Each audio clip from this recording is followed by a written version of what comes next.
have heard of a land on a faraway strand. In the Bible the story is told, where cares never come, never darkness nor gloom, and nothing shall ever grow old. In that beautiful land on the faraway strand, no storms with their blast ever frown. The street, I am told, is paved with pure gold, and the sun, it shall never go down. There are evergreen trees that been blowing in the breeze, and their fruitage is brighter than gold. There the throne of God stands in the fairest of lands, and nothing shall ever grow old. In that beautiful land. All right, so Daniel is praying, despite the fact that there is a signed law saying that he cannot. And it says these men came by agreement. That's just simply saying that it was, in fact, a conspiracy. They had conspired to do these things, made an agreement about what they were going to do. They came by agreement and found Daniel making petition and plea before his God. Well, they expected to find him. They had already talked among themselves and said, we're not going to find any fault in Daniel except as it relates to his God. And we were just told that he prayed 3 times a day and gave thanks before God as he had done previously. So this was his regular routine to openly pray 3 times a day. And so they went to Daniel's house, and lo and behold, they found him praying to God. They came near and said before the king concerning the injunction, O king, did you not sign an injunction that anyone who makes petition to any god or man within 30 days except you, O king, shall be cast into a den of lions? Now, you get what they're doing here, right? You notice this is in the form of a question. Well, king, didn't you sign a petition? Did they know about the petition? Yeah, why did the petition even exist? It was their idea. But they wanted the accusation not to arise from themselves, but to arise from whom? The king. So rather than going up and saying, hey, king, Daniel's over there praying, they said, well, king, didn't you sign a proclamation that said that this can't go on? And he said the thing stands fast according to the law of the Medes and the Persians, which cannot be revoked.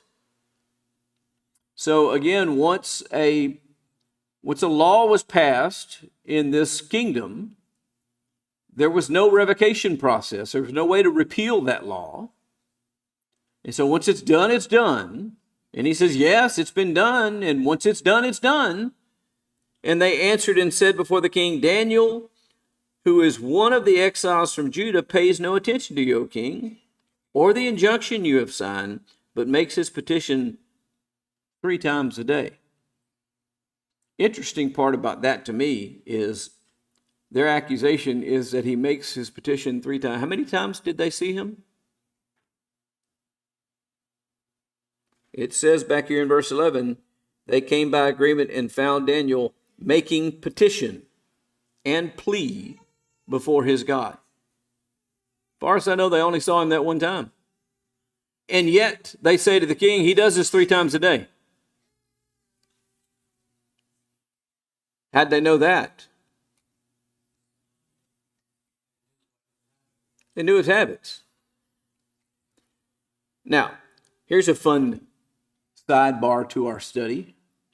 Ask yourself, if your friends, your neighbors, if your coworkers, that's what these people were to Daniel, coworkers,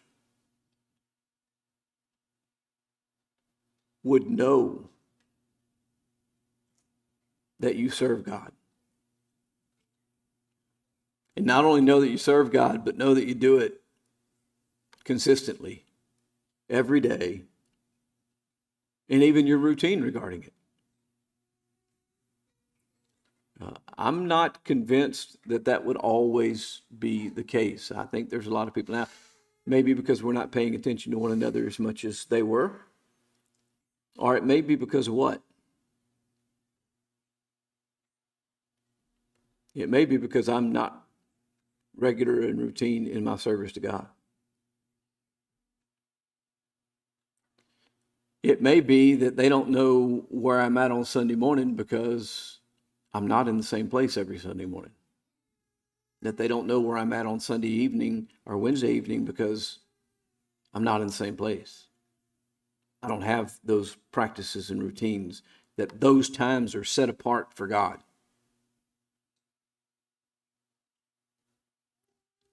Or it may be that we do live in such a way that when the boss needs some overtime over the weekend, he comes to us and says, look, I know you go to church on Sunday morning, but could you come in Sunday afternoon? Which would then indicate that we do have that kind of life, that it's seen and recognized. Just something to think about in connection with this. The character of Daniel was such that they knew exactly what Daniel was going to do. Then the king, when he heard these words, was much distressed. Why was the king so distressed?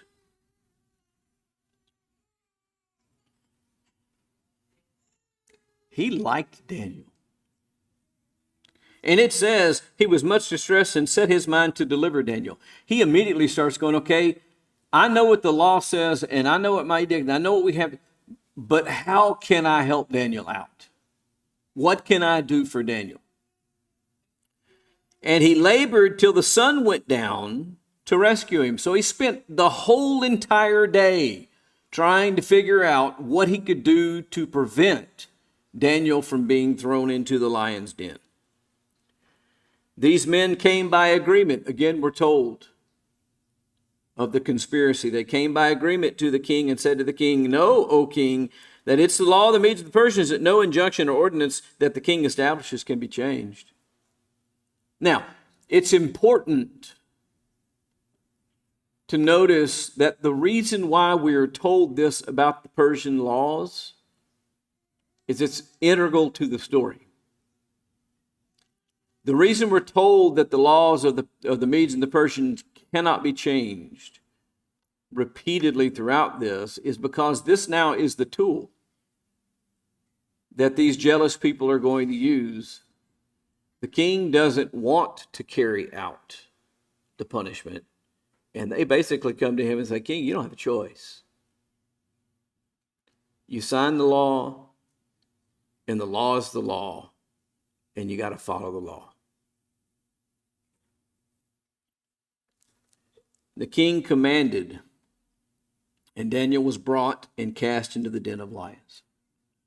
At the end of the day, after he has put it off as long as he possibly can, they come to him and they say, you know what you have to do. And finding no way around it, he commands for Daniel to be cast into a den of lions. What is the den of lions?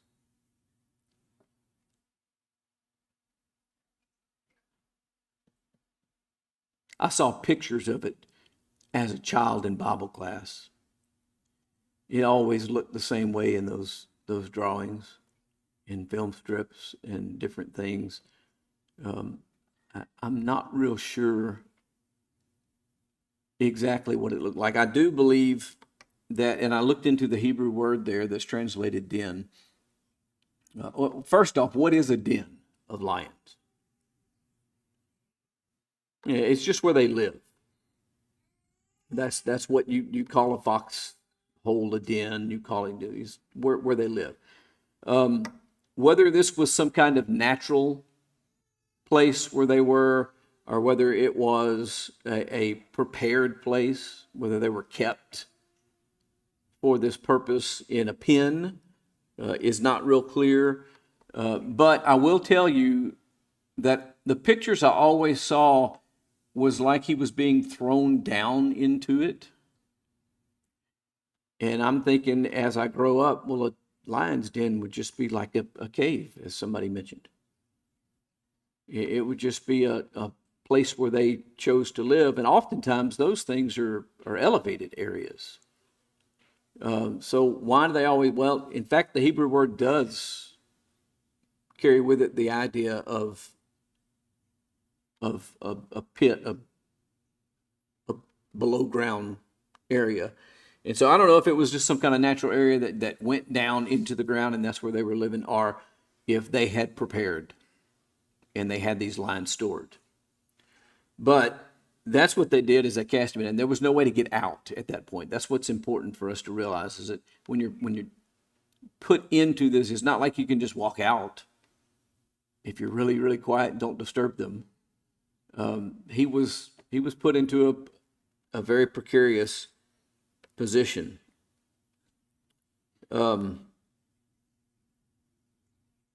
So the king commanded, Daniel was brought and cast into the den of lions, and the king declared to Daniel.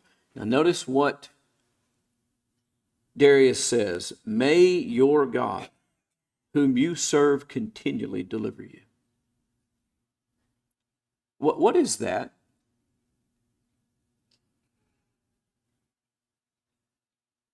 Every once in a while, I get called into duty to be a substitute teacher. Don't do it very often. Do it every once in a while. Kids come up and ask me questions all the time, and they say, "Can I do this and can I do that?"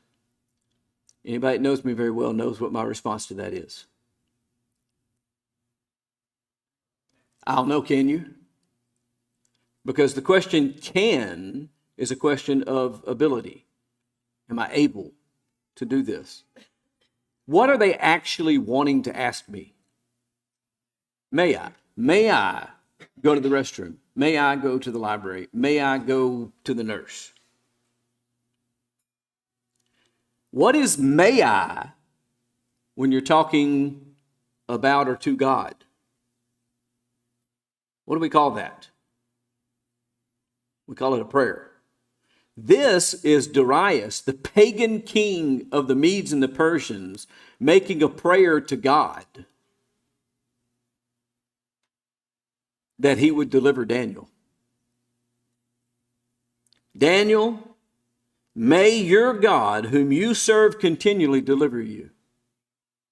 And that tells me that the things that God had already done were having their weight on Darius. The history that is there, that goes all the way back to Nebuchadnezzar, right? And how God dealt with Nebuchadnezzar, which also had a big part to do with how Daniel went from being just a young captive from Judea to being what? Essentially a ruler in the land. And through at least 3 rulers, he found himself in position of power. And this last one is not even from the same nation state as the first 2. So Nebuchadnezzar and the Babylonians have fallen, and now the Medes and the Persians are in control, and even they are recognizing Daniel and using Daniel in leadership roles because they're starting to understand the power of the Hebrew God. And that's what he's saying here. This is a small measure of faith, however small it may be. I'm not saying that Darius was a godly man, not by any stretch of the imagination, but he has come to the point where he has enough faith and confidence where he realizes, I can't do anything to help Daniel. I really want to help you, Daniel, but I've done everything I can. I've exhausted all of the avenues. I've thought and thought and thought. There is no way that I can do anything for you, but may your God deliver you. And he throws in for good measure, whom you continually serve.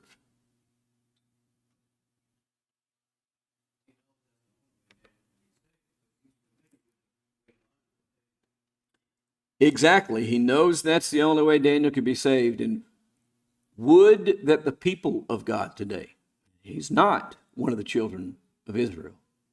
He wasn't one of the covenant people of God. But would that the people of God today have that kind of faith in God, to know that God can do for us what we cannot do for ourselves and what no man can do for us.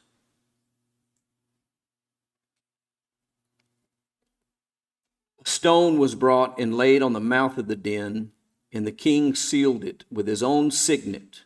Okay, what's a signet? It's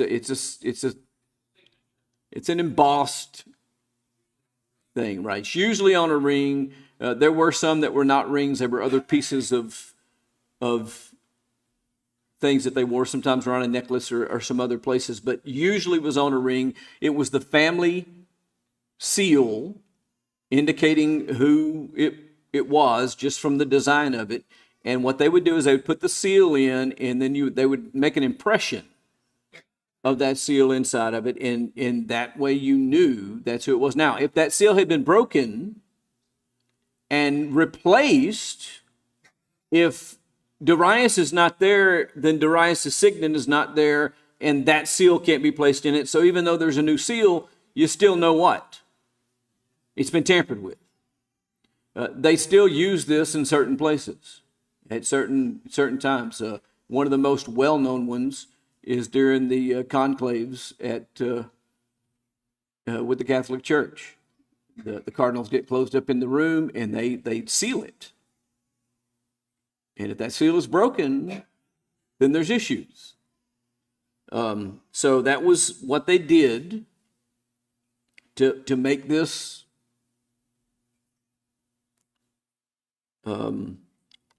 official, I guess is the way I'll say that. And not only Darius' seal, but also the signet of his lords.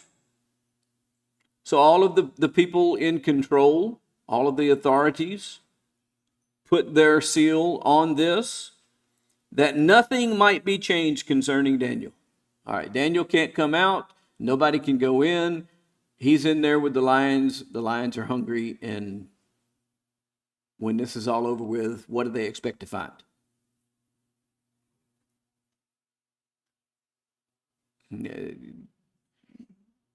Lions and just remnants of Daniel. The king went to his palace and spent the night fasting. I find that fascinating as well. Absolutely fascinating. I can't help. Now, when I've taught on fasting, I've made the point that sometimes we fast just naturally. What's an example of someone fasting just naturally? I'm sorry? Okay, well, yeah, that's where the word to break fast. And so overnight when we're sleeping, obviously there is a short duration fast that takes place. When else do humans tend to forego food? Just naturally. Not because they're asked to, not because they have any purpose in it, but when they're sick. Sometimes you'll bring a sick person food and they'll go, nah. And we're worried about folks in the hospital that will not eat. You need to eat. You need your nourishment. But they don't have any interest in eating. When else might we fast? during sorrow, when they're grieving.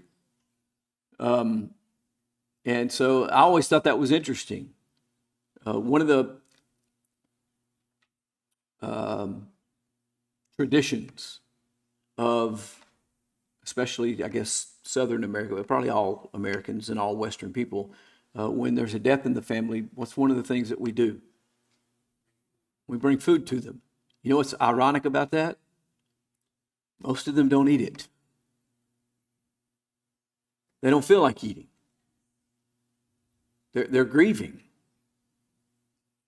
And they appreciate it. And they'll, oh, thank you so much. But it sits there because they're not even hungry. They don't want to eat. And it may just be the case that because he was so upset about this situation and worried that he just didn't feel like eating. That's not the way I read this, though. It seems more purposeful in how it's put here, which I find very interesting because that would imply that Daniel's religious practices possibly included fasting and had made an impression on Darius. Well, that's how Daniel approaches his God in times of concern and worry. And that has always been the way that men have approached the living God, right? Through prayer and fasting. And that continued all through the New Testament. And Jesus expected it to continue even with us. So when he talked about it, he said, when you fast, do this and this and this, and not if you fast. There's an expectation that it'll happen. Maybe Darius says, well, if that's how to beseech God, well, I'm going to fast. But anyway, he went to his palace. He spent the night fasting. No diversions were brought to him. What's a diversion in this instance?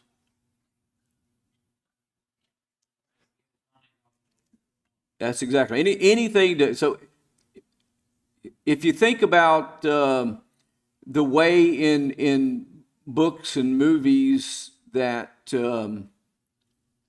that medieval kings in Western Europe behaved, what kinds of things would be offered as a diversion?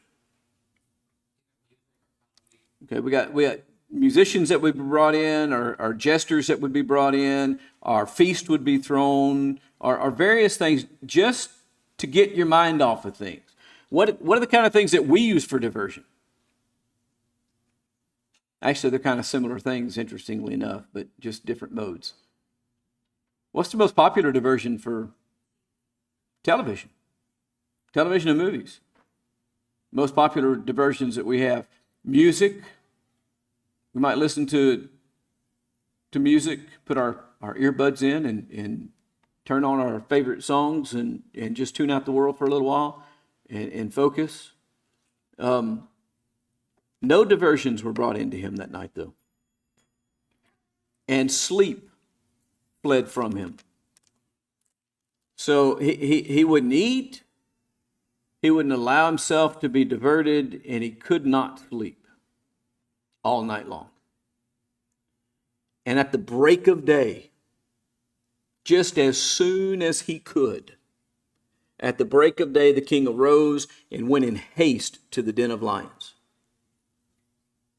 And as he came near to the den where Daniel was, he cried out in a tone of anguish.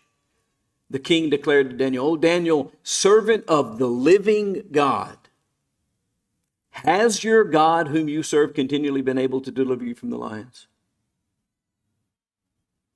And Daniel said to the king, "O king, live forever." Now, I think there's something significant about Daniel's response. What put Daniel in the lion's den?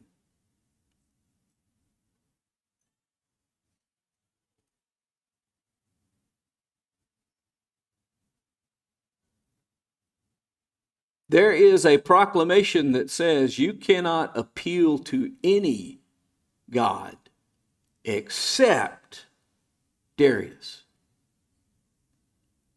And Daniel said, can't do that. And when Darius comes to him, he doesn't say, well, of course my God delivered me. That's why I serve my God. He says, O king, live forever. If he had said, O king, live forever for 30 days, guess what? He'd have never been in the lion's den.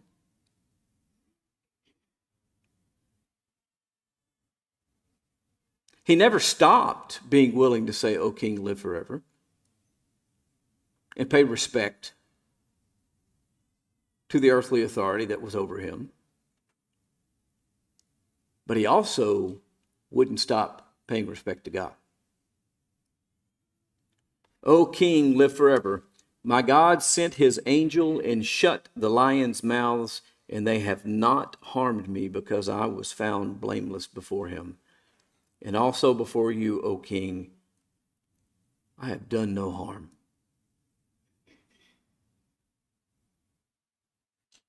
The answer to your question is, yeah, God sent his angel. The angel shut the lions' mouths. And God found me blameless. And before you, I've done no harm. What's Daniel saying here?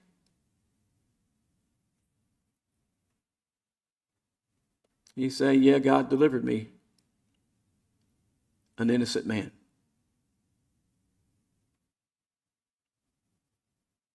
What made him innocent?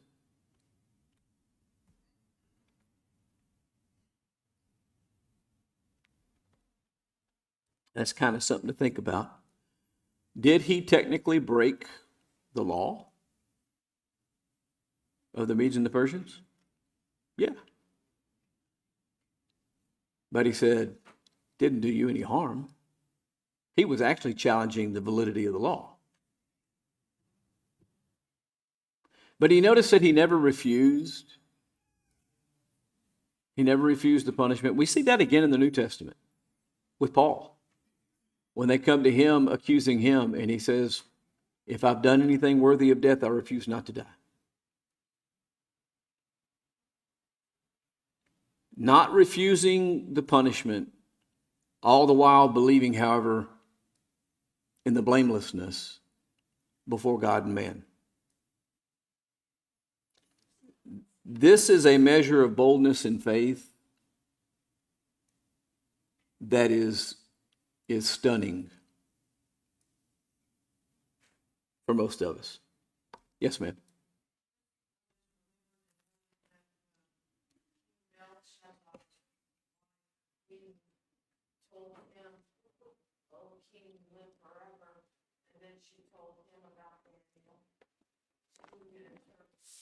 Yeah, that was a normal greeting to the king.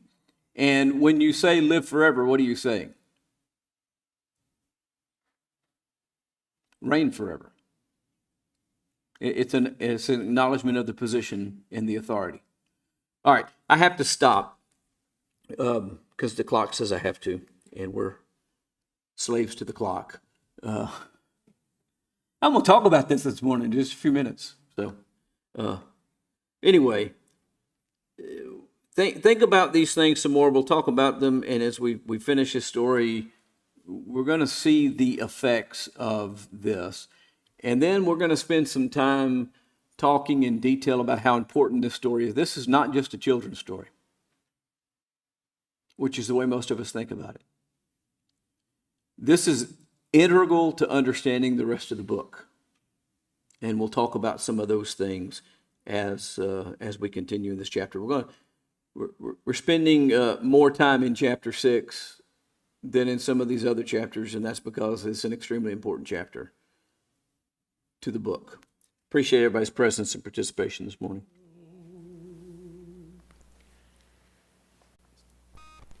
I have heard of a land on a faraway strand. In the Bible, the story